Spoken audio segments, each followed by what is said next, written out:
Cet épisode de 10 000 codeurs est rendu possible grâce au soutien d'EcoBank Guinée, du groupe EcoBank, présent dans 33 pays africains. Alors, qui dit banque mobile dit forcément plus de possibilités et de facilités pour tout le monde. Et c'est justement ce qu'offre, entre autres, cet établissement financier via son application EcoBank Mobile App, téléchargeable sur Android et sur iOS. Qui que vous soyez ou quelle que soit votre banque, tout le monde peut accéder aux services numériques instantanés d'EcoBank, comme par exemple envoyer de l'argent à n'importe qui en un instant et depuis votre mobile, acheter sans espèces en magasin et à distance avec EcoBank Pay, payer toutes vos factures sur votre mobile rapidement et facilement. Vous avez juste à ouvrir un compte Express en un instant sur votre mobile, même pas besoin de papier à remplir. Et de là, vous pouvez lier une carte Mastercard ou Visa, quelle que soit la banque. Je vous recommande d'aller télécharger dès aujourd'hui EcoBank Mobile App sur Google Play ou App Store. Merci à EcoBank Guinée de faire parler d'10 000 codeurs et pour son soutien fidèle à l'émission. Voilà, 3, 2, magique. Je suis Guy Berthold Tegueux et j'ai le plaisir de vous présenter le podcast 10 000 codeurs. L'émission qui met en lumière les jeunes, les experts et les sponsors acteurs de la triangulaire de notre modèle d'éducation et d'insertion de la jeunesse africaine dans les métiers du numérique. Je vous proposerai sous forme d'interviews sans filtre de rentrer dans leur histoire, dans leur quotidien. L'objectif sera de favoriser partout en Afrique l'insertion professionnelle et l'employabilité des jeunes et des femmes en apportant une qualification dans des métiers créateurs de valeur liés au numérique. Je vous serai très reconnaissant de partager ce podcast autour de vous, de laisser une évaluation 5 étoiles avec un gentil commentaire sur iTunes. Ça aide énormément à monter dans les rankings et donc d'être découvert par de plus en plus de gens. Bienvenue sur le podcast 10 000 codeurs. Bonjour Olivier et bienvenue pour ce énième épisode du podcast 10 000 codeurs. Olivier, tu fais partie du board de 10 000 codeurs et peut-être tu peux commencer par te présenter et présenter un petit peu ton métier, ton expertise. Ah oui, avec plaisir. Déjà, Guy, merci beaucoup pour l'accueil et l'invitation sur le podcast. Ravi de pouvoir partager tout ça avec toi et les auditeurs. Alors effectivement, j'ai rejoint 10 000 codeurs il y a quelques mois. Et en gros, ce que je fais, mon métier, je gère une société au Maroc. Je fais partie d'un écosystème international qui s'appelle Maltem Consulting Group. Et on opère plus spécifiquement sur les métiers liés au système d'information, notamment dans tous les grands chantiers de transition numérique ou transformation digitale. Et maintenant, depuis 2 ans au Maroc, on travaille pas mal de grands comptes sur différents métiers de design, d'agilité, de développement. Et donc moi voilà, j'assume le rôle de dirigeant en fait de cette société, plus de l'accompagnement sur certains projets. Et par rapport à 10 000 codeurs, en fait, je les ai rejoints notamment pour porter l'expertise sur l'agilité, qui est une philosophie, un état d'esprit duquel découlent différentes méthodes qui peuvent s'adapter dans la gestion de projet. Donc on va essayer d'en faire la promotion pour que les développeurs de demain puissent à la fois être bons sur le volet technique et aussi sur tout ce qui est soft skills et la partie relationnelle et gestion de projet, etc. Tu vas sûrement nous expliquer au cours de l'épisode ce que tu entends par agilité et les bénéfices de cette pratique. Bien sûr. Est-ce que tu peux déjà... le Maroc, pourquoi le Maroc? Est-ce que tu es marocain ou t'es marocain d'origine peut-être? Alors en fait, alors moi j'ai grandi à Paris, enfin en région parisienne. J'ai passé tout le début de ma carrière là-bas. Et il y a à peu près, parce que j'ai rejoint Maltem en 2005. Je suis un enfant de Maltem. J'ai grandi avec la structure, avec l'entreprise. Quand je les ai rejoints, on était 50 personnes. Aujourd'hui, on est 1000 dans le monde. Et ça s'est plutôt bien passé. J'ai atteint la fonction de directeur des opérations commerciales sur le siège.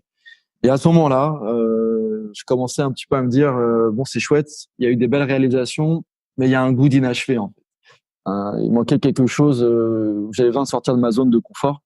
Et c'est comme ça que, étant donné que Maltem n'était pas présent en Afrique, on était déjà en Asie, sur d'autres régions du monde, en Europe, en Amérique du Nord ou autre. On a proposé à la direction de partir s'installer au Maroc. Alors le Maroc pour 2 raisons. Déjà, d'un point de vue proximité, culturel, fuseau horaire, géographique. Et puis le Maroc a une stabilité politique et économique qui permet d'avoir une bonne base de départ pour construire un projet périn pour ensuite s'étendre en Afrique. Donc ça, c'était le choix du Maroc de la manière pragmatique. Et de manière plus sentimentale et émotionnelle, en fait, ma femme est marocaine. Donc, déjà, ça, c'est aussi un des facteurs qui a amené au Ah, Maroc. comprends tout là. Ouais, c'est ça, les raisons du cœur. Donc, je suis pas encore marocain, mais je pense que je vais le devenir dans, dans pas longtemps. Ouais, mais tu l'es sûrement dans l'esprit. Donc. Ouais, Et ouais, tu as dit que tu as rejoint Maltem en 2005. Ça veut dire t'es forcément après l'école, après la sortie d'école, tu as rejoint ce groupe qui est devenu très grand aujourd'hui. Et est-ce que avant ça, tu peux nous dire un petit peu ce que tu as fait? C'est quoi ton parcours déjà? Tu as dit que tu ouais, étais bien originaire de sûr. Paris, c'est ça? Ouais, ouais, c'est ça. Moi, j'ai grandi en banlieue parisienne. J'ai fait mes études à Paris. Début des études un peu plus orientées scientifiques, un bac S, maths sup, maths spé. Je pensais faire un métier dans l'époque. Il a fallu que je trouve une solution pour faire des études en alternance, pour ramener un peu de sous, quoi. Et donc, je me suis plutôt orienté vers une formation d'ingénieur d'affaires dans le monde de la vente de services informatiques. Donc, c'est comme ça que j'ai découvert cet univers en 2003, à travers une première expérience dans une boîte qui n'existe plus aujourd'hui, qui était une SS2I d'à peu près 400 personnes. Et quand j'ai fini mon cycle d'alternance et que j'ai eu mon master, c'est là que j'ai intégré Maltem, donc en juillet 2005, quoi. Et ce secteur-là, spécifiquement sur la vente, c'est quoi tes influences? Est-ce que il y a une rencontre, un professeur, peut-être un membre de ta famille, tes parents? Pourquoi spécifiquement? C'est vrai, tu as dit que tu viens plus du côté bac S, maths 2, mais là, euh, tu as choisi un secteur qui est... ouais, on a dit qu'on va revenir sur l'agilité, mais ce que tu fais aujourd'hui, il n'y a pas forcément une orientation directe vers ça. Hormis le fait que tu aurais peut-être pu être influencé par peut-être des personnes ou quelque chose que tu aurais vu peut-être sur Internet. Ouais, en fait, bon, déjà tout ce qui touchait à l'informatique. En fait, mon père travaille dans l'informatique, donc là depuis tout petit, il y avait un ordinateur à la maison. J'aime bien la logique, j'aime bien la technologie, donc ça c'était déjà un secteur qui m'intéressait à l'époque. Faut se remettre dans le contexte. On est début des années 2000, l'informatique c'était encore en plein essor, enfin toujours aujourd'hui, mais ouais, moi j'ai vu arriver Google, j'ai vu arriver ouais, La on crise sortait en de la plus. crise, mais voilà, enfin, je me rappelle de mes premiers stages, parce que j'ai fait un petit peu d'école d'ingénieur. J'ai fait un stage, par exemple, où je gérais un réseau informatique. Fallait installer l'Internet, fallait déployer les postes. Bon, c'est toujours quelque chose que j'ai bien aimé, l'informatique. Et ensuite, le métier de la vente, c'est fait, c'est le destin, quoi. Il n'y a pas eu vraiment eu de rencontre, si ce n'est un jour, j'ai vu une annonce, il y a un pote qui m'appelle, qui me dit, tiens, Olivier, j'ai pensé à toi, je sais que tu veux faire de l'alternance. Euh, t'as un bon bagou, tu passes bien. Regarde cette formation, c'est l'école Eurydice. Ils font de la formation de vente spécifique informatique. Ça pourrait bien coller à ton profil. Et c'est vrai que ça me plaisait bien le côté à la fois relationnel, pas être tout le temps devant la machine et rester connecté avec un domaine qui m'intéresse. Bon voilà, ça s'est fait, c'est le destin, quoi, coup de pouce du destin. Et après, bah, c'est une succession de rencontres, des portes qui s'ouvrent, des portes qui se ferment, jusqu'à arriver chez Malten. Puis après, c'était encore une autre aventure en 15 ans. Il s'est passé plein de choses. Mais voilà, c'est surtout moi, c'est le destin. Moi, je crois au destin. Excellent. Donc, tu rejoins Maltem, donc, et c'est un petit groupe, enfin, à l'échelle, entre guillemets, à cette époque, 50 personnes, je pense que c'était déjà pas mal. Tu rejoins ce groupe et tu grandis avec ce groupe-là. Et c'est quoi que tu as, quelles sont les étapes par lesquelles tu es passé progressivement? Quelles sont les compétences, les soft skills que tu as développées au cours de ce parcours? C'est quand même, c'est au moins 10 ans d'expérience, donc c'est pas 10 jours. Ouais, c'est vrai que quand je me pose là, tu viens de me donner un coup de vieux, là, Guy, là, tu vois, là. J'avais pas réalisé que ça t'était passé aussi vite que toi. Non, je parle de l'expérience, je parle de Ah, mais, l'expérience professionnelle, hein. bien sûr. Non, mais t'as tout à fait raison. Si ça peut servir à d'autres, avec plaisir. En fait, bon, voilà, donc j'ai appris les soft skills. Bon, à l'école, j'avais appris l'école d'alternance, tout ce qui était technique de vente, culture informatique, etc. Et ensuite, bah, la vraie école de la vie, la vraie école, c'est le terrain, en fait. C'est l'expérience professionnelle. Là, j'ai eu de la chance, en arrivant chez Malten, d'être hyper bien accompagné par le manager de l'époque, un gars fantastique, qui m'a appris toutes les ficelles du métier. Et si tu veux, j'ai appris par mimétisme, par observation, par expérience, hein. Je me suis mangé des murs aussi. Et bah, ce métier du business développement, en B2B notamment, ça développe beaucoup de de compétences sur l'empathie, sur le relationnel, sur l'analyse psychologique, sur la communication interpersonnelle également. Une bonne communication qui est pas principalement verbale, mais surtout corporelle. Et puis aussi une vision stratégique, parce que accompagner des grands comptes, bah, il faut toujours être à l'affût de l'actualité, anticiper les besoins d'une entreprise. Ça demande beaucoup de proactivité. Et puis bah, le commerce aussi, c'est un autre truc que j'ai appris, c'est que c'est beaucoup d'écoute. On a deux oreilles, une bouche, c'est pour 2 fois plus écouter que parler. On a d'âge connu. Et dans la vente, les meilleurs que j'ai vus, c'est ça, quoi. On a un métier de psychologue et de docteur, en fait. On est là pour diagnostiquer, écouter et ensuite proposer des solutions adaptées. Le mythe qui dit que le meilleur commercial, c'est celui qui vend des frigos à des esquimaux, pour moi, c'est le pire commercial, en fait. C'est la politique de la table roulette, tu fais de one shot et c'est tout. Donc Ah j'ai appris bon? aussi ouais, parce que tu vends un frigo à un Moi, esquimau, c'est tu ce qu'on fais, entend tout le temps, les vendeurs ah, d'aspirateurs voilà, et c'était ça. Les vendeurs d'aspirateurs. Mais le vendeur d'aspirateur, tu le vois une fois, il revient te voir, tu l'achètes plus rien. Par contre, le gars qui t'a vendu quelque chose vraiment d'utile et qui t'a accompagné, bah lui, tu vas le recommander, lui, tu vas le conseiller à tes amis, à tes proches.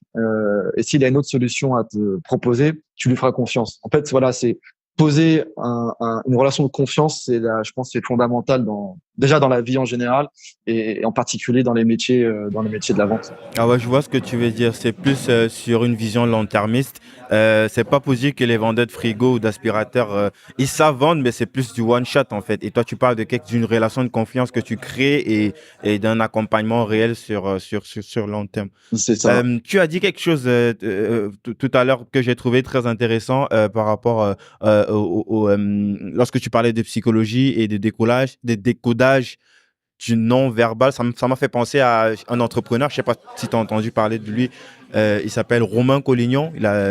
Il accompagne aujourd'hui d'autres entrepreneurs, mais avant, il vendait, il avait un accompagnement coaching qui s'appelait le décodeur du non-verbal, en fait.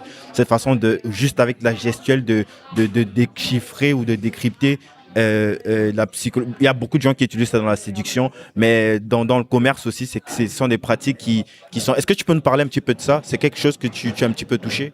Alors moi, c'est quelque chose que j'ai touché, j'ai utilisé sans y mettre de la théorie derrière. Par contre, j'ai eu la chance de côtoyer au cours de différents projets ou d'expériences des vrais comportementalistes, des experts. D'ailleurs, on a au bord de TV Coder, il y a un expert là-dessus que tu avais interviewé récemment, Najib Bouchiba, qui est très fort sur ces sujets. J'en ai connu d'autres. Des gens sont vraiment spécialisés là-dessus. Ces gars-là sont fantastiques avec quelques euh, en quelques secondes, quelques minutes, ils peuvent déjà déceler l'état émotionnel de l'interlocuteur, s'il faut plutôt partir sur tel ou tel champ lexical. Euh, Moi, pour ma part, j'avais suivi aussi un coaching où on m'avait appris la méthodologie Herman, HBDI, où on t'apprend également par l'observation et l'écoute active à déterminer si ton interlocuteur est plutôt placé dans une sphère de projection ou de relationnel et d'émotionnel, plutôt cerveau droit, plutôt cerveau gauche. Et c'est alors là que tu vas, après une phase d'observation et d'analyse, te synchroniser en fait avec ton interlocuteur pour faciliter la transmission de ton message. Si tu demandes dans la rue, tu fais un test, tu demandes à une personne, tu demandes à 10 personnes, indiquez-moi la gare la plus proche. Tu vas avoir 10 réponses différentes. Il y a ceux qui vont te dire c'est à 200 mètres, on est la troisième à droite, puis deuxième à gauche. Il y en a qui vont te dire c'est pas très loin, tu prends là-bas au feu rouge et au magasin en rouge, tu tourneras à ta droite. Il y a ceux qui te disent attends, je regarde sur mon téléphone avec Google, je te fais le chemin. Il y a différentes façons d'appréhender un sujet et on fait tantôt appel à nos facultés plus intellectuelles de projection analytique ou tantôt plutôt à nos capacités émotionnelles. Voilà, donc tout ça, c'est des choses qu'on apprend avec le temps, mais effectivement, il y a des gars très très forts sur ces domaines qui amènent du coaching efficace. Ouais.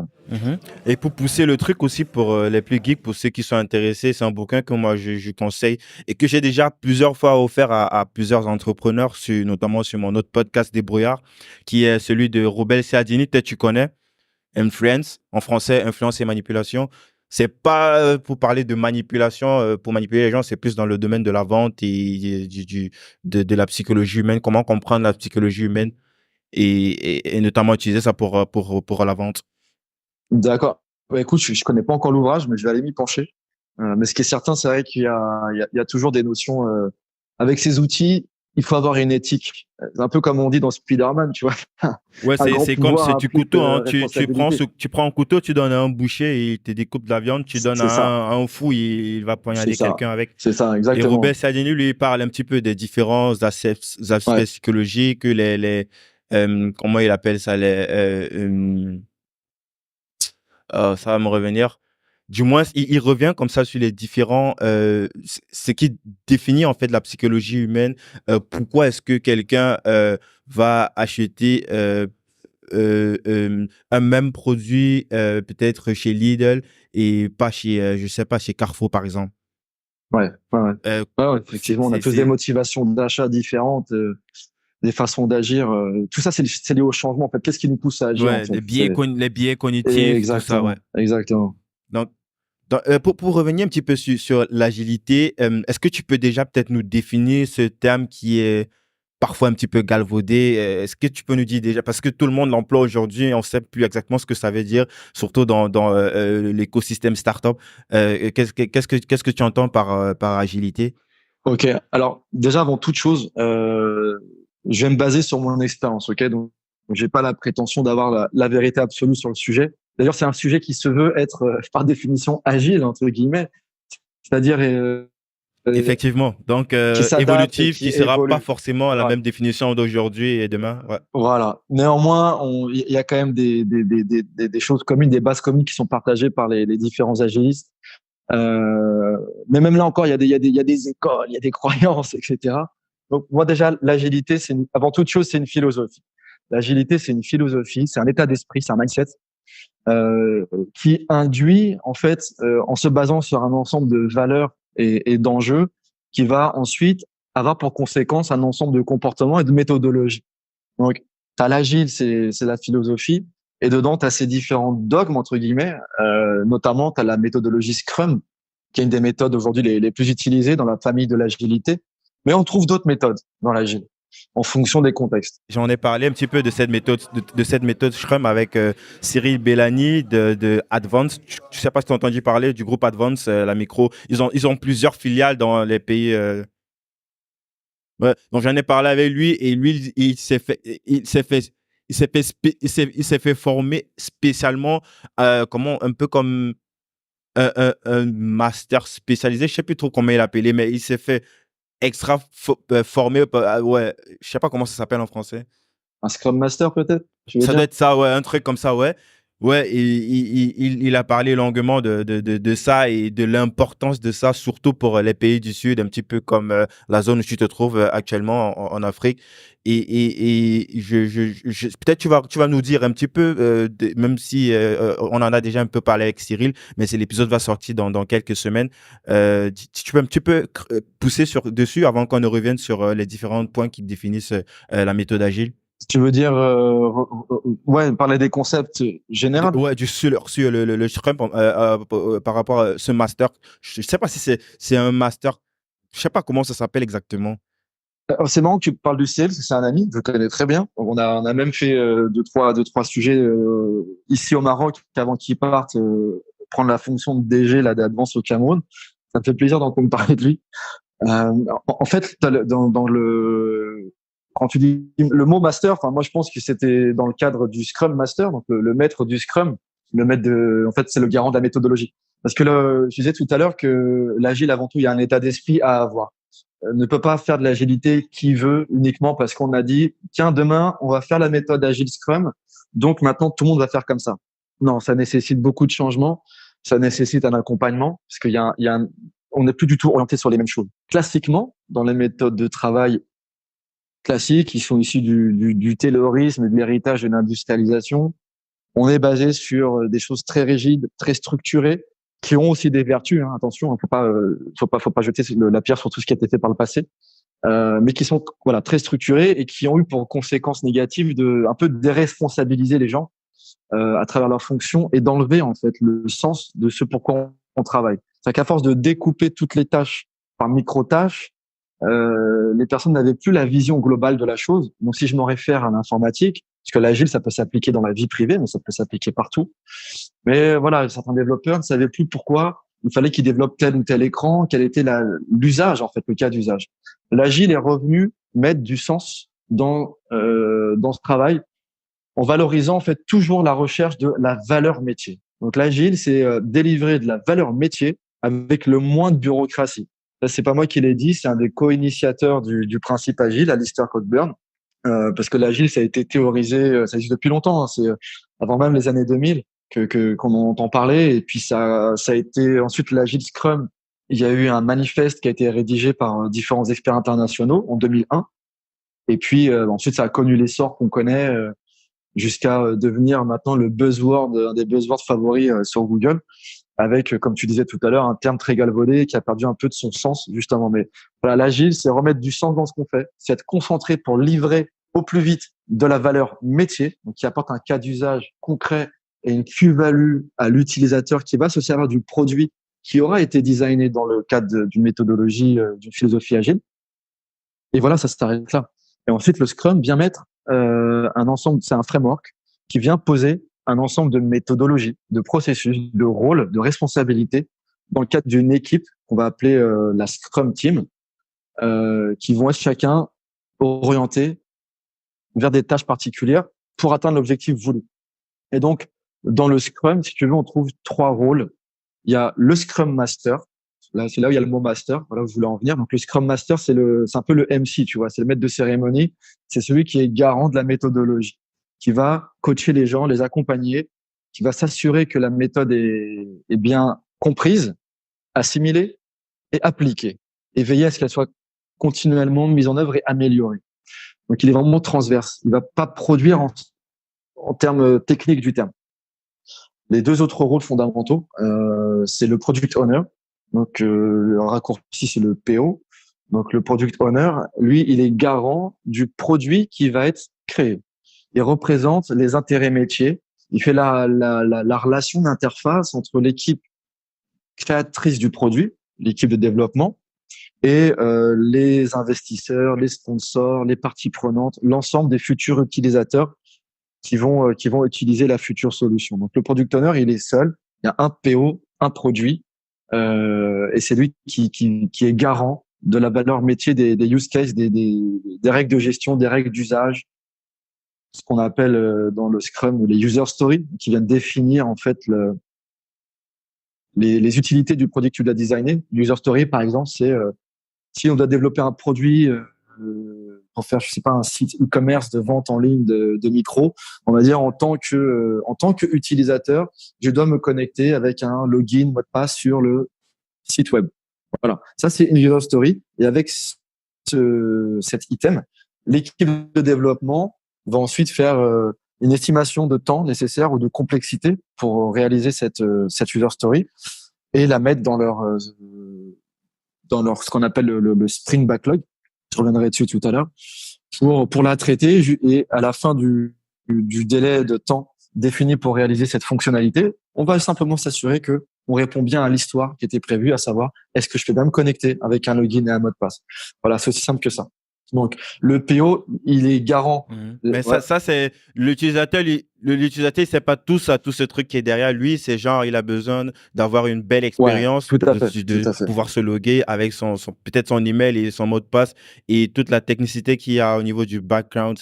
C'est pas trop, et il a pas un regard dessus, quoi. Ouais, exactement. Alors après, par contre, on peut impliquer l'utilisateur, non pas dans la gestion de projet, bien évidemment, mais plutôt dans la phase de démo. Parce que, donc, pour revenir sur le framework Scrum, donc, j'ai dit qu'il y avait 3 rôles. Tu as donc le Scrum Master, le Product Owner, et le troisième rôle, T'étais en train c'est de un venir rôle sur le générique PO. de développeur. Ouais, le PO, donc, on en a parlé, donc, il est garant du produit, c'est lui qui représente le métier et tous les utilisateurs, c'est lui qui va exprimer le besoin, qui va le formaliser sous forme de user story et ce qu'on appelle le product backlog. Donc, le backlog produit qui est le recueil, en fait, de l'ensemble des fonctionnalités coupées en. Et le troisième rôle important, c'est l'équipe de développement, la développement team. Donc là, ça se limite pas au rôle de développeur informatique. C'est vraiment toutes les fonctions. C'est cross-fonctionnel, c'est multifonctionnel, c'est multimétier. C'est toutes les compétences nécessaires à l'élaboration d'un produit. le développeur, ça peut être le comptable, ça peut être le trésorier, enfin vraiment toutes les compétences nécessaires pour développer le produit. Et ce qui est intéressant dans l'agile, c'est là que ça vient chambouler un peu les codes en place, c'est que c'est une philosophie qui se veut non hiérarchique, auto-organisée. Donc on va pousser les gens à prendre des responsabilités, à s'engager et à ne plus être dans un jeu de hiérarchie. Il n'y a pas de chef en agile. C'est que des acteurs qui contribuent au produit. Donc c'est ça aussi qui représente un grand bouleversement culturel et sociétal, c'est que on est habitué à avoir un chef, à pas prendre de risques, c'est le chef qui prend les risques, etc. Très pyramidal. L'agile vient casser tout ça. Et demain, dans l'agile, si tu veux, nous, quand on fait les formations et le coaching en agile avec nos clients, quand on a des chefs de projet qui sont concernés, on le voit que c'est une douleur pour eux quelque part parce qu'il y a quand même une résistance au changement. Il y a une peur de se dire, mais attends, mais je vais perdre certains privilèges ou bien mon métier va changer. Et c'est normal d'avoir cette peur. C'est là où il faut accompagner le changement. Mais l'agile, c'est aussi comme disent les Anglais, du flat management. Tu vois, il n'y a pas de hiérarchie stricte. Et donc, chacun est garant et responsable de ce qu'il fait. Une fois qu'on a parlé des rôles, on peut parler aussi dans le framework Scrum, il y a différents événements, toujours les mêmes, des rituels. J'aime bien d'ailleurs le vocabulaire utilisé, c'est très philosophique, très métaphysique. Donc, il y a des rituels Scrum. Donc, tu as le premier, tu vas avoir la réunion de lancement, donc le sprint planning. Le sprint planning, c'est voilà, une fois qu'on a fait le product backlog, on fait un premier meeting qui est time boxé. D'ailleurs, tous les rituels sont limités en temps. On fixe une limite de temps maximale et on s'y tient. Donc ça aussi, c'est beaucoup de rigueur. Tu vois, c'est flat management, mais très rigoureux en même temps. Donc le sprint planning, on va définir dans le container de temps à venir, à savoir le sprint. Le sprint, ça s'exprime en semaines. Ça peut être 1 semaine, 2 semaines, 3 semaines, voire 4. En général, nous, on est entre 1 et 2 semaines. Et c'est dans cet intervalle de temps que l'équipe de développement va produire sa valeur d'usage. Donc, elle prend un bout du backlog, elle en traite une partie, ça devient son sprint backlog, elle va réaliser les tâches. Le deuxième événement, donc, c'est les daily meetings. Donc, tous les jours, l'équipe de développement se réunit, maximum un quart d'heure, en gros, pour faire un point rapide sur ce qui a été fait la veille, ce qui va être fait aujourd'hui, est-ce qu'il y a des obstacles rencontrés. Mais ensuite, l'équipe peut aménager les réunions comme elle le souhaite. C'est aussi la philosophie de l'agile, on s'adapte au contexte. Ensuite, quand on termine le sprint, donc il y a ce qu'on appelle la sprint review.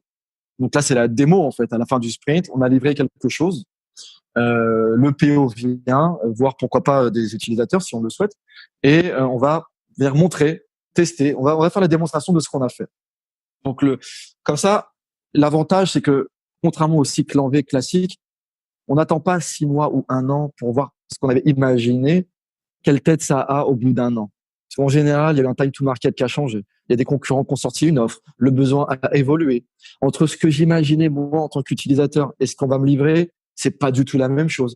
Si mon besoin que j'ai exprimé, c'était je veux me laver, et dans ma tête, j'imagine un super jacuzzi avec tout ce qui va bien, et qu'en fait, on va me livrer une douche italienne, il y a un malentendu. Tu vois. Donc, le fait de faire les démos régulièrement, on va s'assurer que même visuellement et en termes d'expérience, justement, l'utilisateur est en phase avec ce qui est fait. Comme ça, s'il y a une erreur, on peut tout de suite rectifier le tir et faire des économies de budget et des économies de temps et éviter des frustrations et épargner pas mal de conflits entre les personnes qui travaillent tous ensemble.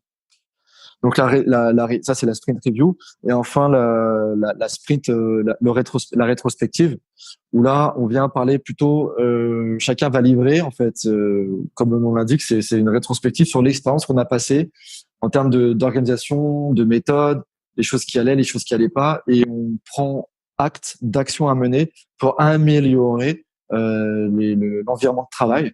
Et c'est là où les gens, du coup, se sont beaucoup plus impliqués, engagés. Et les statistiques, elles sont là. Il y a des études qui ont interrogé un grand nombre d'entreprises qui utilisent l'agile, et ce qui revient en tête de peloton dans les stats. Et c'est à plus de 90% à chaque fois que les utilisateurs sont d'accord avec ça. On est plus engagé, on est plus motivé, on réduit les budgets, on développe plus vite. Parce que justement, il y a ce sens qui est donné, il y a cette transparence. Il y a ce recueil de valeurs qui sont des valeurs universelles. Les valeurs, c'est le courage, l'engagement, la franchise, l'ouverture d'esprit, l'humilité, l'agilité. Tout ça, c'est des choses qui parlent à tout le monde, quoi. Donc, pour revenir sur la pré-review aussi, même si c'est pas le produit sur sa forme complètement finie, il y a un vrai travail au-dessus et l'idée, c'est de construire en fait ce qu'on appelle un MVP, un Minimum Viable Product, donc avec les utilités les plus importantes la valeur en fait, comment traduire ça? C'est le produit avec sa valeur de base en fait. Et c'est ça qu'on fait tester probablement en mode bêta avec un certain nombre d'utilisateurs et qu'on fait évoluer progressivement. Je sais pas si je m'explique mal. En fait, oui et non. Un MVP, donc effectivement le Most Valuable Product, on est très rigoureux sur ce que c'est parce que ça aussi c'est un terme qui est galvaudé. C'est censé être le produit. Alors on n'est plus au stade du prototype. C'est un produit qu'on va mettre sur le marché et qui a une ou deux fonctions majeures principales. Et c'est quelque chose qu'on va sortir vite, qui sera pas forcément beau, mais qui va marcher, qui va apporter la fonction voulue. Si on reprend l'exemple de site en ligne de micro, mon MVP, ça va être la vente de micro. Donc, est-ce que je peux être capable de faire un tunnel d'achat, choisir un micro, le mettre dans mon caddie et acheter? Voilà le MVP. Après, dans d'autres itérations, on pourrait ajouter, je vais mettre en place un site communautaire de karaoké pour montrer que mon micro marche bien et faire un petit challenge de chansons, animer un petit réseau social sur la chanson. Ajouter des upsells sur peut-être des filtres anti Ouais, voilà, c'est pop-up et ça. tout. Et ça veut dire, l'idée, en fait, c'est de tout ce que tu as expliqué sur le pre-review, c'est le produit n'est pas encore exposé, en fait. On est toujours en interne en train de bosser. On est toujours en interne, on n'est pas encore sur le produit final, mais la sprint review, c'est qu'on vient montrer ce qu'on a réalisé durant notre sprint. On s'assure que ça correspondait bien aux objectifs en amont qui ont été fixés. Parce qu'avant de lancer un sprint, on fixe aussi un objectif de sprint. Enfin, il y a tout un, c'est assez dense à expliquer. On n'aura pas le temps, mais il faut en général les formations, on les fait tourner sur 2-3 jours pour certifier les gens en Scrum Master. Donc, il y a beaucoup d'informations à assimiler. Mais en gros, la sprint review, c'est chaque fin de sprint, on fait la démo de ce qui a été développé. Faut pas oublier que le principe de base, c'est de dire qu'à chaque sprint, on livre une valeur métier. Donc, si dans mon backlog de sprint, j'avais l'objectif de livrer la page d'authentification au site web, il faut qu'à la démo, je puisse faire login, mot de passe oublié, et ça marche, et c'est tout. Et si c'était ça l'objectif atteint à 100%. Tu vois? Et le MVP, c'est un projet à part entière qui lui-même va être découpé en sprint pour être réalisé et livré. Mais c'est la deuxième étape, en fait. C'est Enfin, une seconde c'est un étape. projet à part entière. On a fait des MVP avec des clients qu'on a réalisés en 2 mois. Et en 2 mois, on a fait des sprints d'une semaine avec tous les événements que je viens de te citer. Et au bout des 2 mois, on a livré le produit à son stade de MVP. Et ensuite, on continue à ajouter des fonctions et on garde la méthodologie agile toujours sur cette logique itérative et transparente. Excellent. Donc, on va revenir aussi sur le fait, tu l'as dit un petit peu rapidement là, sur le fait que c'est quelque chose de. Là, tu as essayé de toucher un petit peu les points essentiels, mais il y a beaucoup, beaucoup plus de choses encore à assimiler que toi et tes équipes, vous transmettez sous forme de formation au sein de des entreprises et peut-être aussi des personnes individuelles, des entrepreneurs. Donc, mais est-ce que avant, moi j'ai une question, est-ce que tu peux nous dire un petit peu cette méthode agile, t'es un peu expliqué d'où est-ce que tout ça est venu, le fait que si on regarde des grosses machines comme, je sais pas, peut-être L'Oréal ou les grosses boîtes qui ont déjà des années d'existence, qu'ils ont créé des méthodologies comme ça sous forme de taylorisation et de standardisation qui sont pas mauvaises, mais qui ont créé en fait le fait qu'il n'y avait pas de responsabilité et que il y avait un circuit un petit peu, il y avait beaucoup plus de friction et les actions, peut-être un produit qui, avec la méthode agile qu'on peut sortir en 6 mois, avec ces méthodes de grosses machines, de grosses industries, ils vont mettre peut-être 2 ans pour sortir un produit, notamment peut-être L'Oréal ou pour sortir un produit, c'est que ça prend au moins 2 ans. Est-ce que tu penses que c'est quelque chose qui, pour des petites startups, c'est clair que c'est la méthode idéale, forcément. Et est-ce que tu penses que pour ces grosses machines-là, ces grosses industries, c'est quelque chose qui est intégrable aujourd'hui, où la machine est devenue beaucoup trop grosse pour intégrer ce genre de système à l'intérieur? Ah, excellente question. Alors, je sais que dans les missions qu'on réalise, il y a quand même principalement des grands comptes qui sont allés sur l'agilité. Je pense à des grandes banques, que ce soit en France ou ailleurs, à l'international, des assurances, des entreprises dans l'industrie. On travaille avec le leader de distribution de gaz, Engie par exemple. Là aussi, on a monté des cellules agiles, à la Société Générale, BNP, etc. Donc, il y a des grosses entreprises qui s'y sont mis. Ça n'a pas été sans douleur. Maintenant, Bah, peut-être que ce qu'on a j'imagine. vu, ouais. Après, l'agile en soi n'est pas une solution. Ça reste un moyen, c'est une philosophie. L'agile Scrum, en tout cas la méthode Scrum, n'est pas forcément une solution à tous les problèmes. Bien souvent, ça réside dans l'humain, en fait, dans une volonté de faire quelque chose d'une certaine manière pour optimiser son Il y a un action. gros travail d'éducation quand même, parce que là, tu as des gens qui font Énormément. des Ouais, trucs depuis des dizaines d'années, 10, 15 ans, 20 ans, et toi, tu arrives, ouais. tu le dis, bon, à partir de maintenant, oublie tout ce que tu vas réapprendre, tu vas désapprendre ce que tu as appris et tu C'est vas ça. penser autrement. C'est assez lourd quand même. Exactement, ça c'est très lourd. Ouais. C'est la résistance au changement. Ça c'est depuis que le monde est monde, c'est comme ça et c'est comme ça qu'on est programmé. Mais certains après avec une appétence plus ou moins souple sur la gestion, l'accueil du changement. Mais ouais, non, mais les grosses machines s'y mettent. Il y en a qui s'y sont déjà mis, des gros industriels. Après, je pense que il y a des domaines où ça peut s'appliquer, d'autres où si ça fonctionne bien aujourd'hui, pourquoi changer quelque chose qui fonctionne quoi. L'agile, ça vient aussi, ça vise à une amélioration. S'il y a rien à améliorer, peut-être pas changer quelque chose qui marche. Même Et s'il y là, a, je pense il y a toujours après, quelque ce chose qu'on à améliorer, constate, forcément. ouais. Même si ça marche, Ah, on peut toujours. faire. Mais là, après, c'est là, Ouais. bien Dans sûr, là, on arrive dans des l'optimisation. philosophies plus, après, ce qu'on a appris notamment, on entend beaucoup parler de Lean Management, de Kaizen, etc., qui sont issus notamment de la plaque japonaise, où on a des philosophies comme ça d'amélioration continue, de lutte contre Toyota, le notamment. gaspillage, ouais, exactement. Et ce qu'on constate maintenant, on voit même des fusions, en fait, des philosophies, des méthodes fusion qui viennent prendre le meilleur des deux mondes pour créer des nouveaux modèles. Donc, c'est en perpétuelle évolution. C'est en perpétuelle évolution. Et comment. Et tu vois, je vais donner un Ok, vas-y, exemple. vas-y. Ouais, Tu avais un dis-moi. exemple. Moi, je voulais Non, non, justement te demander, ouais, t'as anticipé sur la question, je voulais te demander, est-ce que tu as un cas pratique, peut-être, bon, de comment est-ce que ces grosses machines, elles font, si elles commencent peut-être par un secteur spécifique, peut-être un projet dédié en dessous, et puis elles essayent progressivement de faire remonter la méthode, ou alors c'est genre, c'est brutal, parce que ça doit être très dur quand même d'implémenter tout ça, quoi, dans des ouais, non, entreprises qui nous, existent non, depuis longtemps. exactement. Non, mais exactement. En fait, voilà, les exemples, c'est ça, c'est ce qu'on a vu qui a marché. Je prends l'exemple d'une grande banque en France qui a voulu vraiment aller vers l'agile. Ils ont une démarche intelligente, ils y sont allés step by step. Alors déjà, ça part, il faut que le top management soit convaincu d'y aller. S'il n'y a pas le top management qui veut y aller, c'est même pas la peine d'essayer. C'est même pas la peine. Et là, je reprends la citation préférée de mon ami Cyril Benami. Et comme il dit toujours, c'est le poisson pourrit toujours par la tête. Voilà.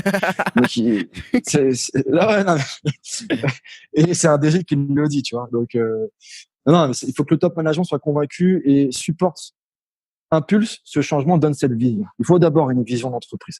Et il faut que le top management accepte qu'il va y avoir des changements. Ensuite, on peut mettre en œuvre les choses.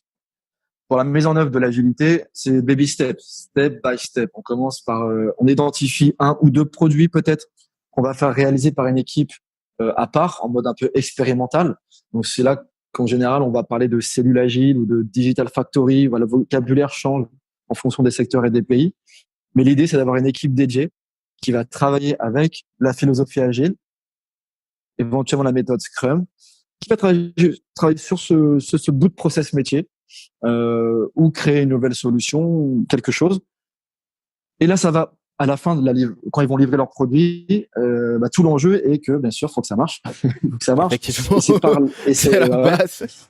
c'est la base. Et donc, s'ils atteignent leur objectif, c'est la preuve par l'exemple. Et en général, ça permet de conduire le changement en rassurant les gens, en disant voilà, vous avez vu ça, on a sorti cette application mobile, on l'a fait en 3 mois grâce à une autre philosophie qui est l'agilité.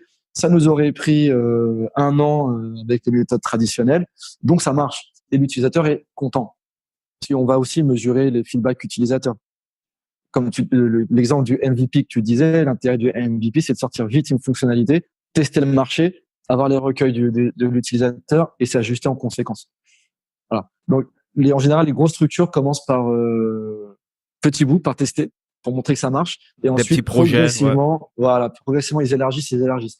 Nous, il y a un gros client comme ça dans le monde de l'industrie en France. On a commencé à travailler avec une équipe de 5 personnes. Et au bout de quelques années, de 5-6 ans, c'est devenu un centre de service agile, une cellule d'action rapide qui rassemble à peu près 80 personnes, tu vois. Et ça a commencé progressivement. Et ça s'est fait en quelques années. Voilà. Donc il faut avoir de la patience aussi. Excellent. Donc, c'est intéressant de voir tout cela, pas que sur l'aspect des entreprises qui débutent ou qui sont Et à oui, bien mi-chemin, sûr. et aussi avec des grosses machines. Donc, merci déjà Bien pour sûr, ça. bien Et sûr. si on revient un petit peu sur Maltem, notamment Maltem Africa, je ne sais pas si ce sont les mêmes Uh-huh. services qui sont distribués partout. Et je voulais que tu nous parles un petit peu de ce qui est de la formation. Mais peut-être tu peux répondre avant. Est-ce que c'est Maltem et Maltem Africa, c'est pareil? Alors Maltem, en fait, c'est le groupe. Maltem Consulting Group, c'est l'écosystème international dont le siège est basé à Paris, en France. Et on a différentes entités internationales qui sont situées donc en Asie, Amérique du Nord, avec le Canada, New York, l'Australie, Belgique, Luxembourg, et donc Maltem Africa qui est basé à Casablanca. Et en fait, chaque pays va avoir, si tu veux, sa spécificité. Tous les pays sont pas forcément sur les mêmes demandes ou les mêmes marchés. Néanmoins, ce qui nous rassemble tous, c'est quand même des gros projets du moment. C'est lié au chantier de transformation digitale, c'est la gestion des systèmes d'information et tous les métiers qui en découlent à travers les métiers du designer, du développeur, de la gestion de projet, de la méthodologie agile éventuellement. Voilà, de tout ce qui est gestion de la data. Euh, Sur Maltem Africa en particulier, c'est vrai on est très spécialisé sur la transformation digitale. On intervient exclusivement sur ce type d'intervention. Donc, on travaille que avec des digital factories, de grands groupes d'ailleurs, hein, des grandes banques, des grandes assurances et des groupes industriels.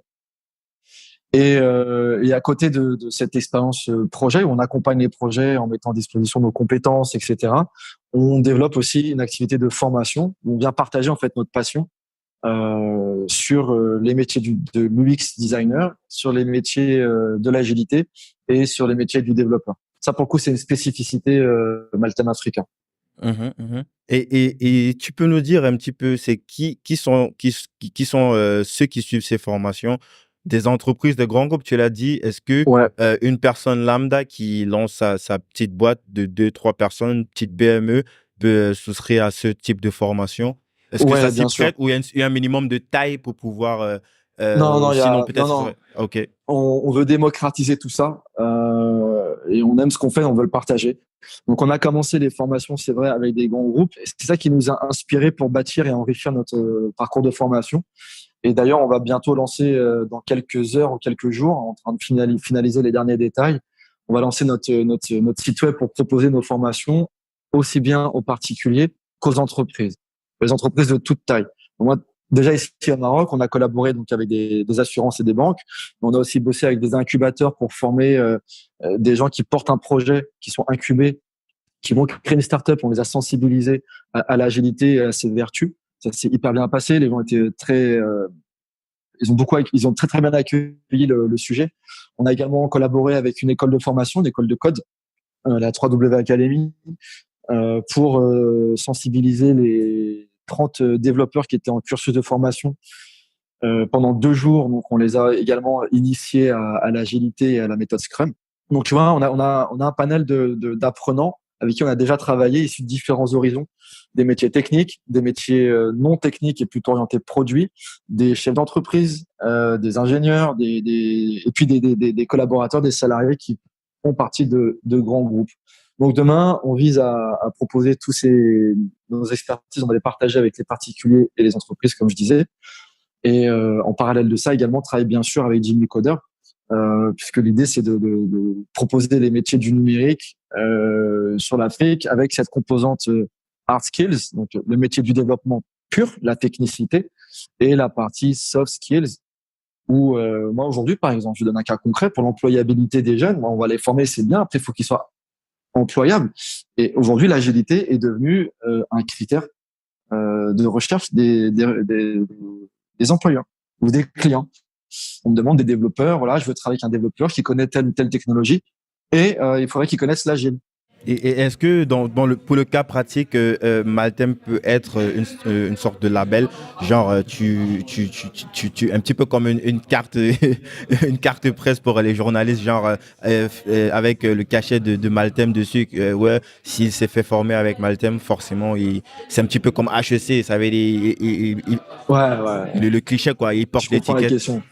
Bah, très sincèrement, aujourd'hui, je pense pas qu'on soit encore assez connu et reconnu pour ça. Mais en tout cas, on fait tout pour viser. Ce serait une de meilleures reconnaissances pour nous. Ce serait ça, ce serait qu'on puisse se dire, tiens, j'ai été formé par Maltem, donc ça pèse quelque chose. On n'y est pas encore, mais on est en train de construire nous-mêmes notre histoire. Et ouais, ça, c'est un des objectifs que je me suis fixé, en effet. T'as dit que Maltem Africa est principalement basé au Maroc, mais dans quel pays d'Afrique est-ce qu'on peut retrouver où on peut souscrire à vos sites? Même s'il y a le site internet qui arrive bientôt, il y aura plein de personnes partout dans le monde, dans tous les pays d'Afrique qui pourraient souscrire à certaines formations en ligne, j'imagine. Mais dans le cas de présence physique, dans quel pays est-ce qu'on pourrait encore retrouver Maltem en Afrique, au-delà du Maroc? Alors, nous, pour l'instant, on est encore très jeune, hein. On a ouvert les bureaux il y a 2 ans. Tu vois, on a lancé l'activité le 4 octobre 2017. Donc, on a fêté les 2 ans il y a quelques jours à peine. Donc, pour l'instant, on est basé que au Maroc. C'était la première phase pour le setup, initialiser, poser les fondations. Là, de plus en plus, on commence à être sollicité par des prospects, des clients sur d'autres pays d'Afrique. Je discute avec le Togo, je discute avec la Côte d'Ivoire, avec le Mali, avec le Sénégal, la Tunisie, par exemple. On avait été sollicité aussi par une banque en Algérie. Donc, nous, on voyage, on se déplace. Pour l'instant, on n'a pas de bureau physique. Par contre, on travaille avec un ensemble de partenaires qui sont placés localement. Et sur ces missions de formation, on est amené à se déplacer. Alors, j'espère qu'on aura bientôt une mission au Togo, notamment. Il y a d'autres destinations en tête. Voilà, tout ça, c'est dans les cartons en fait. Et bon, pour le moment, on se déplace, on vient à proximité du client. Parce que sur nos métiers, notamment l'agile et le design, les formations à distance, c'est un peu difficile parce qu'il y a beaucoup de choses qui sont liées, tu l'auras compris, à l'humain. On doit faire passer les messages avec le plus d'impact possible. Autant le code, tu peux l'apprendre en Personnalisé, ligne, ouais. mais ouais, à un moment donné, il faut sentir les gens, il faut les ressentir également. Il y a un impact émotionnel qui est important. Et c'est pour ça que on croit dans la vertu de mixer en fait les formations à la fois présentielles et en ligne. Excellent. Est-ce que tu peux me parler un petit peu de la rencontre avec... j'imagine que si tu as intégré 10 000 codeurs aujourd'hui, c'est principalement par le biais de Douglas. Comment est-ce que le fit s'est fait?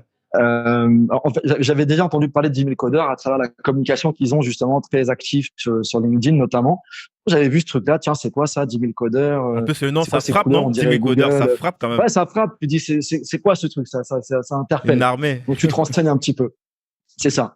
Et ensuite, voilà, encore, je pense que le destin nous a fait croiser nos chemins, tu vois, parce que pour la petite histoire, donc, alors, Maltem a toujours eu un engagement très fort sur tout ce qui est responsabilité sociétale et l'impact en fait sur la société, l'impact solidaire. Donc les fondateurs sont très ancrés sur ces valeurs et ont des actes très concrets à travers des actions caritatives à Madagascar. On a soutenu des orphelinats, on a monté des écoles d'informatique également.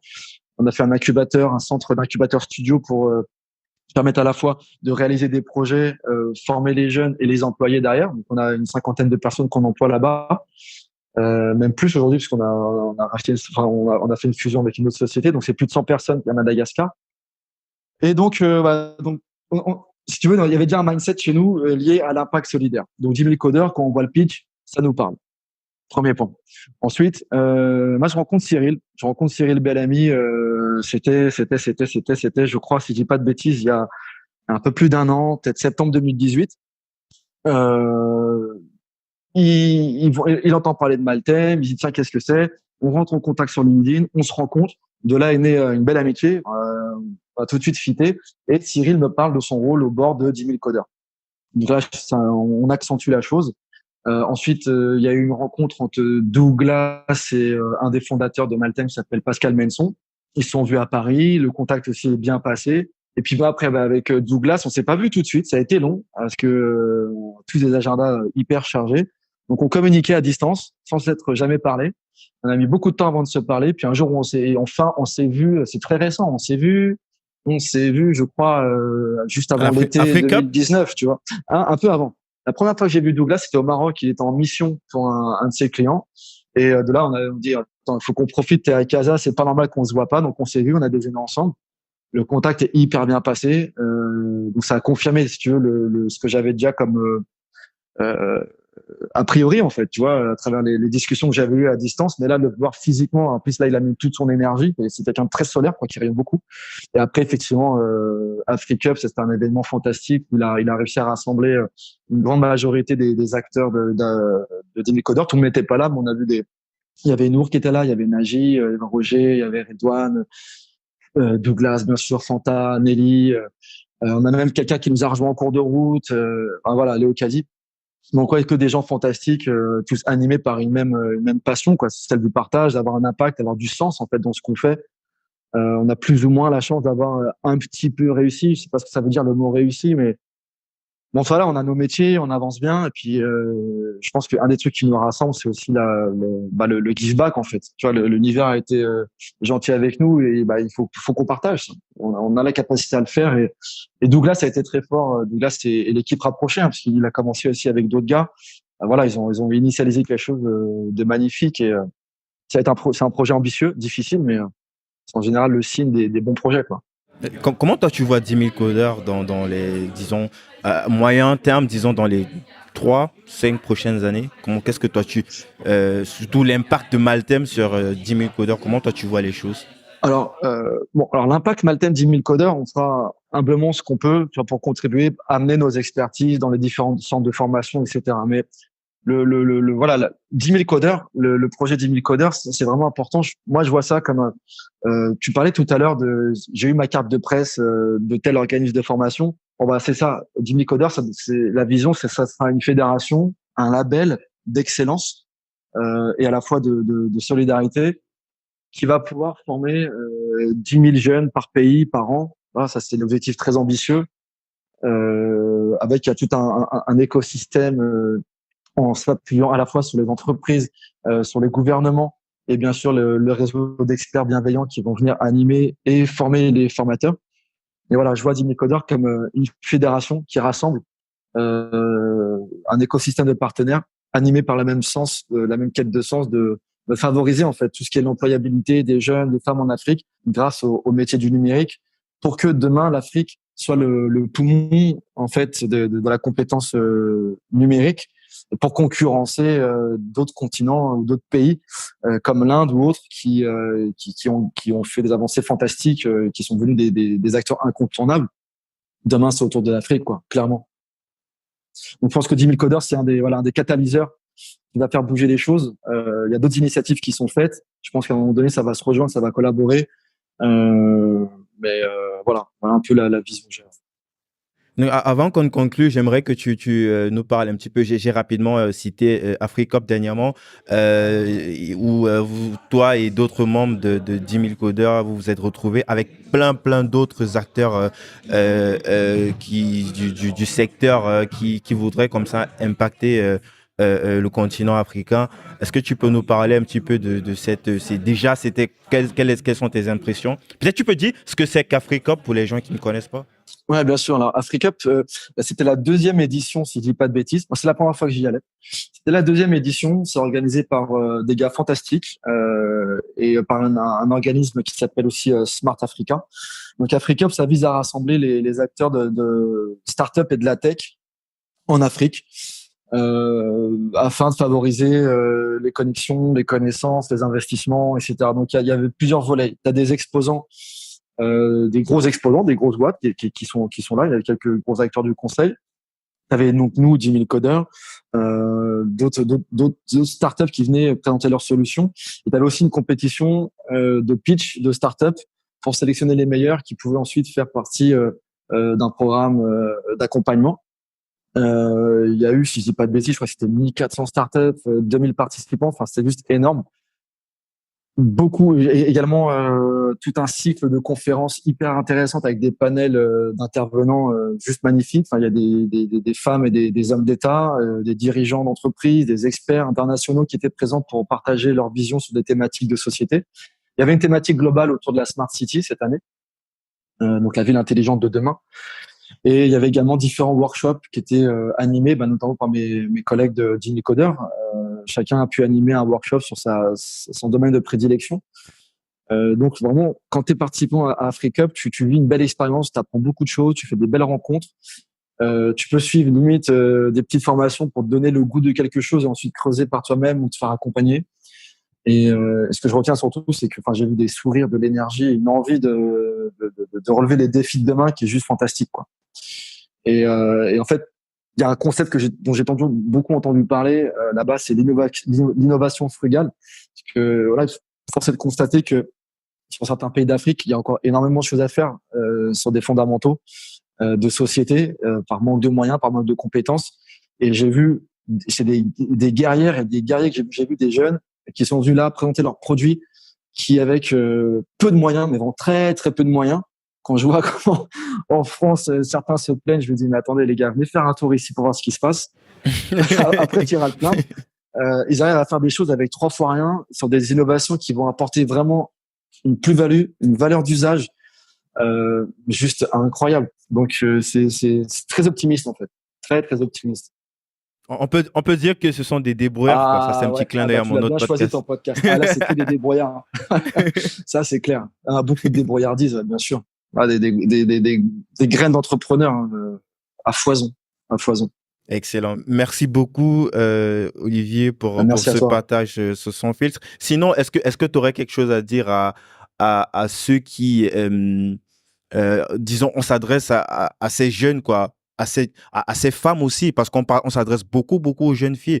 Tu as vu, il y a Nabounou qui est passé parmi les premiers épisodes, et Nabounou, elle a dû faire suivre des cours de Jimmy Coder en cachette, tu vois, parce que les gens, ils comprennent pas, mais qu'est-ce que tu allais foutre à suivre aller à l'université, te fais pas chier, fais comme tout le monde, ouvre ton petit commerce, et tu vois. Et pas pour dire que les petits commerces, c'est pas pour dévaloriser ces gens, ce sont aussi des personnes dignes qui essaient à leur niveau, mais sauf qu'ils n'ont pas d'autres informations à part ce à quoi ils ont toujours été confrontés.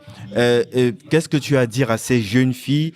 Qu'est-ce que tu as à leur dire par rapport à les opportunités nouvelles qu'il y a aujourd'hui avec le numérique, avec le digital? Qu'est-ce que toi, tu pourrais dire à ces jeunes filles, à ces jeunes hommes en quête de sens, qui aimeraient faire les choses, mais qui n'ont pas forcément l'information ou des grands frères ou des grandes sœurs qui vont leur montrer comme ça le chemin, qui vont représenter pour eux, en fait, des repères, quoi, des modèles? Qu'est-ce que tu pourrais leur dire?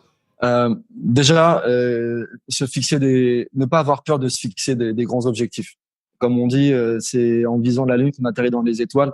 Donc, il faut oser, il faut y aller. Je sais que parfois, il y a des contextes qui sont extrêmement difficiles, même au niveau sociétal. Il faut braver certains interdits. On en a conscience. Mais voilà, ça demande du courage, se fixer des objectifs importants et jamais baisser les bras. Parce que la vie, c'est pas un long fleuve tranquille, comme dit dans le film. Il y a des hauts, il y a des bas. Mais si on est sûr que son idée, elle est valable, il faut s'accrocher et se donner les moyens de la concrétiser. Ensuite, il faut aussi avoir le courage et l'intelligence sur son propre ego d'accepter qu'on puisse se tromper. Il faut aussi accepter l'erreur, le droit à l'échec, c'est hyper important et apprendre à se relever. On entend souvent, c'est des choses banales, mais j'aime bien le redire quand même, mais la vraie réussite, c'est pas j'ai réussi en un coup et ça y est, j'ai marqué mon but ou j'ai atteint, j'ai développé mon application, mon Facebook, etc. La réussite, j'ai lu une citation qui dit la réussite, c'est une succession d'échecs, en fait. Mais c'est vraiment ça, parce qu'à chaque échec, on va apprendre quelque chose. Donc là-dessus aussi, c'est ça qui demande le courage. Et enfin, aller se former. Voilà, aller apprendre. Aujourd'hui, on trouve beaucoup de ressources grâce à l'internet sur les différents métiers. Donc les métiers du développement, on peut apprendre rapidement des choses pour se débrouiller. Ensuite, il faut aussi, bien sûr, se faire accompagner si on veut aller plus loin. Ne pas négliger les soft skills, donc tout ce qui touche à la méthodologie, au design, à l'interaction utilisateur. Si on travaille dans l'informatique, il faut jamais négliger l'expérience utilisateur. Les meilleurs produits, c'est pas les plus beaux techniquement, c'est ceux qui sont les plus beaux en termes d'expérience utilisateur. Les plus beaux dans le sens esthétique, certes, mais aussi en termes de problèmes que ça résout. Voilà. Donc, il faut surtout pas négliger cette partie-là. Que va penser mon utilisateur? Se mettre à la place de l'utilisateur, donc toute la sphère de l'empathie, ne pas la négliger. Et enfin, ne pas forcément faire que le focus sur l'informatique. C'est-à-dire que dans les métiers du digital, il y a beaucoup de métiers. Il y a Product Owner, il y a Scrum Master, il y a le marketing, Il y a le développeur informatique, bien sûr. Donc, à un moment donné, aussi être en phase avec ses propres qualités et compétences intrinsèques. Voilà un peu ce que je pourrais dire comme ça à chaud. Mais surtout, que ces jeunes, qu'ils n'hésitent pas à solliciter des membres du réseau d'Unicodeur ou autres réseaux qu'ils ont pu identifier de gens bienveillants qui seront un plaisir. Et heureusement, c'est ce qui donne foi en l'humanité. On est nombreux à avoir de l'espérance et avoir envie de la partager. Donc, il faut oser un petit contact sur LinkedIn. J'ai une question à vous poser. Qu'est-ce que vous en pensez? On va pas répondre tout de suite dans la minute, mais en tout cas, je sais qu'on est nombreux à être OK pour répondre et essayer de donner des conseils de vie comme ça, de petits retours d'espérance de jeunes briscards sur comment hacker un peu une carrière professionnelle et l'optimiser au maximum. Merci Olivier pour ces belles paroles. J'ajouterais, je ne sais pas très bien comment c'est formulé, c'est Mandela qui le dit, je ne perds jamais, soit je gagne, soit j'apprends. Un truc comme ça, je ne sais pas trop. Ouais, ça c'est beau ça. Ouais. Donc, on dit écoute, ouais, on est dans que la tout même ce que tu fais thématique, comme erreur, c'est pas tu peux considérer ces erreurs ou ces fautes comme, en fait, tu coches, en fait, que sur les possibilités, il y a telle possibilité qui ne fonctionne pas et tu vas essayer autre chose, tu itères au fur et à mesure. C'est ça, exactement. Donc, où est-ce qu'on te retrouve, Olivier, sur les réseaux? Est-ce qu'on t'écrit sur LinkedIn? Déjà, on va mettre le site de Maltem en description. Alors je t'enverrai en description le site du site web là qu'on va lancer sur la formation. Et ensuite, on me retrouve sur LinkedIn, Olivier Bronzini, il y en a qu'un sur LinkedIn, donc c'est Maltem Africa. Là, on peut me contacter facilement. Je suis aussi sur Facebook. De façon, tu vois, c'est un peu rigolo. Tu vois, je suis dans le digital, mais j'ai pas de chaîne Instagram ou autre ou de YouTube. Je suis un peu à l'ancienne. C'est compliqué d'être présent partout en même temps. Mais bon. Ouais, c'est ça. Puis j'aime bien l'adage qui dit vivons heureux, vivons cachés. Tu vois, un petit peu aussi. Faut faire la part des choses. Mais voilà, non, sur LinkedIn, on me trouve très facilement. On peut me contacter et je réponds, quoi. Top. Merci Olivier, merci beaucoup pour ce partage. Merci à toi, Guy. Je te souhaite bon vent pour Maltem. On a hâte de voir et de te voir surtout te déployer dans d'autres pays de façon plus physique pour justement ramener cette proximité dont tu parlais dans l'épisode. Donc, à très vite, Olivier. Ciao. À très vite et bravo à toi pour ce que tu fais aussi, Guy. C'est super. Salut. À bientôt.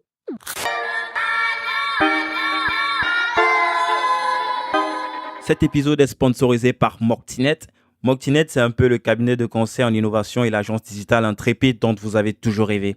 Moctinet conçoit, design et développe vos projets les plus ambitieux, que vous soyez une PME, PMI ou une grande entreprise.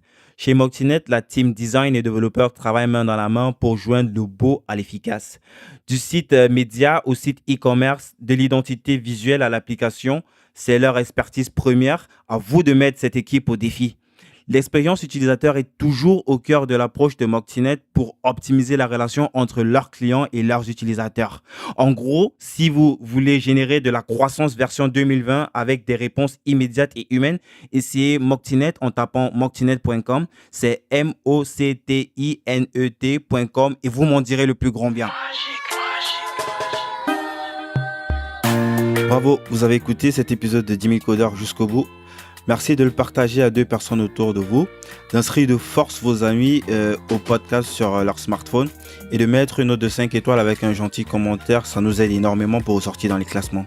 Aussi, si vous nous laissez votre email sur podcast.1000codeurs.com, nous vous enverrons l'épisode de la semaine ainsi que 2-3 bons plans.